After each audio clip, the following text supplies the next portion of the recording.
Back now to our top story and those growing protests in Minneapolis following yesterday's fatal shooting of Renee Good by ICE agents.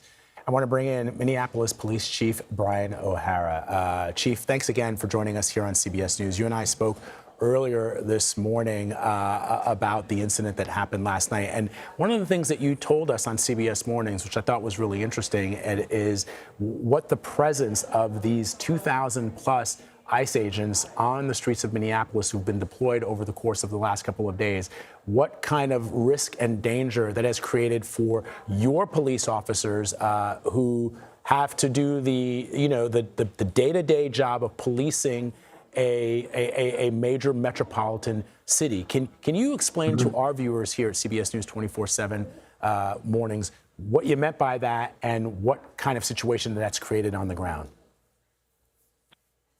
Sure, Vlad. Well, this is the Minneapolis Police Department.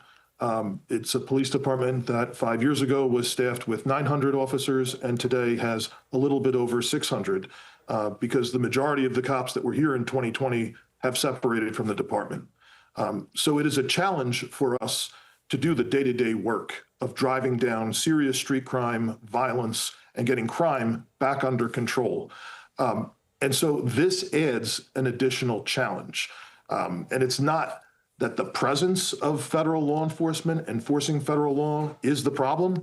It's just the manner in which some of this stuff is happening has very clearly been consistently heightening tensions for several weeks. I have been very outspoken about my concern for weeks that we might have a tragedy in this city. And the loss of any human life is a tragedy. And unfortunately, it was entirely predictable. I think law enforcement has an obligation, and I think American citizens rightly expect law enforcement agencies to do everything possible to be learning organizations, to understand that it's not just so much about how we go about conducting our job, but that we do so in a professional way, that we learn from our mistakes, and we do everything possible to minimize the risk, both to our law enforcement officers that we are putting them out there so that they are not unnecessarily placed in harm's way, but also trying to minimize the risk to the safety of people in our community. And as tensions have flared up over the last several weeks, multiple times, it is the Minneapolis police officers that oftentimes then get called in and have to step in the middle of very tense and difficult situations. And whenever we do that, it is our men and women now that become the object of a lot of people's frustration and disgust over things that are happening.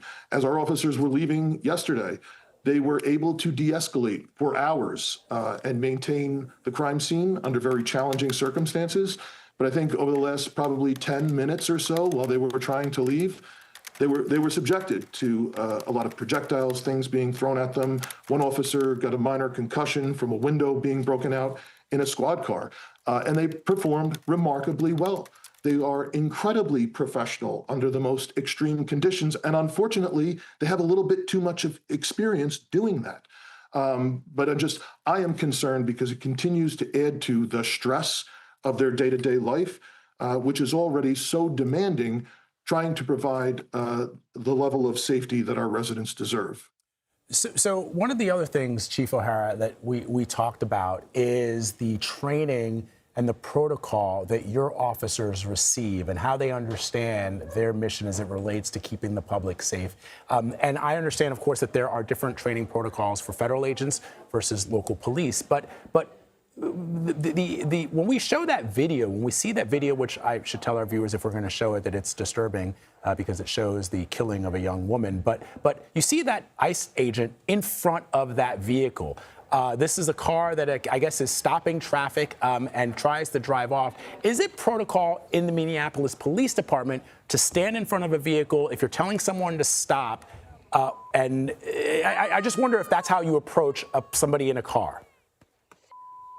So I can tell you, in accordance with our policies, our extensive training on not just motor vehicle stops and use of force, but the critical decision-making training that we give to our officers, we try and do everything possible so that our officers can approach situations in a tactically sound way.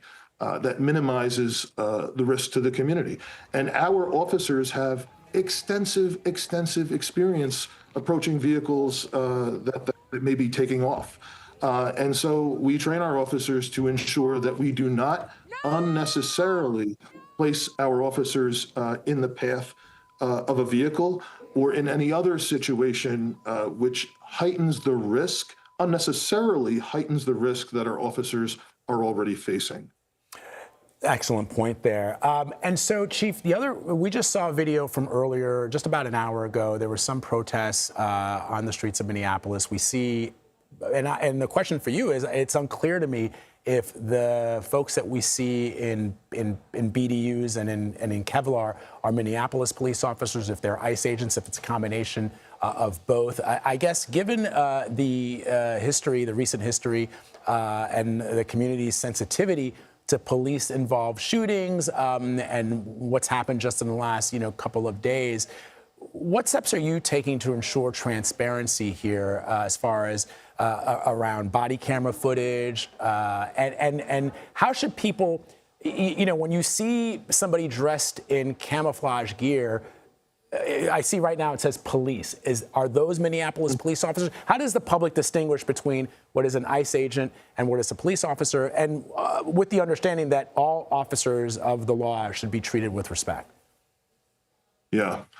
Well, part of the challenge has been, obviously, we've been working very intentionally over the last few years to try and restore trust with a lot of folks in the community and also try and build trust in some parts of the community where it never existed before. And so when there are other agencies in the city that are wearing insignia that indicate police, it can create this misperception that those folks are us. The reality is, I think anyone who's had access to electricity and the internet around the planet knows what the uniform of the Minneapolis Police Department looks like, and that's how we show up in community. We do not have officers who wear camouflage or any types of those uniforms. And so we're trying to do everything that we can because, there is, number one, there's a lot of misinformation about who's present on a lot of these scenes and who's not. But also, again, just the reality for our cops is that when we show up in these chaotic situations, we are the ones that have to step in between the chaos and try and de-escalate and try and restore the peace. So finally, Chief, do you believe that the Minneapolis Police Department should be present when ICE conducts these operations? Do you think that, because it does raise a lot of questions, if these agents are operating on their own, and I understand their jurisdiction as federal agents, but in the community, should your officers, should the mayor make the decision, at least in talking to the administration, that Minneapolis police should be there? Because maybe if you are, we wouldn't see what we saw happen yesterday. Well, I think the reality for our officers is that there is a separation ordinance and that we do not have any lawful jurisdiction over that type of activity. Again, I think the root of the issue here is not so much whether or not federal law enforcement happens, but how that activity happens and the manner in which it is carried out in our community, and just a recognition that the American public has a right to expect that we will all learn from our mistakes, that we will all be professionals while we are out on the street, and that we will do everything in our power to minimize any unnecessary risk, both to the officers that we're putting out there, as well as to our community.